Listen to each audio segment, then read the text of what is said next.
80s বা 90s জন্মেছেন, বয়স 40-45 দূর করে।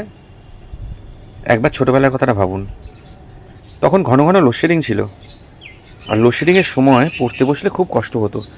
তাই হ্যারিকেনের আলোয় দক্ষিণ খোলা জানলার পর্দা সরিয়ে হাওয়া খেতে খেতে পড়াশুনো করা।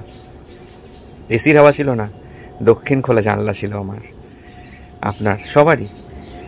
আর খুব গরম পড়লে ছাদে গিয়ে হই হই করা, এক ছাদ থেকে আর এক ছাদে গল্প, আর এক ছাদ থেকে আর এক ছাদে গল্প, সবাই বাড়ির ছাদে ছাদে ঘুরে বেড়াচ্ছে।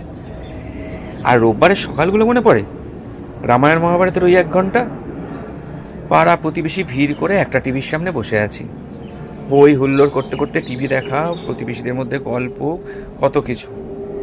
আর এখন যে যার সব কিছু অনলাইনে, ফ্ল্যাটের দরজা বা ঘরের দরজা বন্ধ করে সব কিছু ঘরেই হয়ে যাচ্ছে।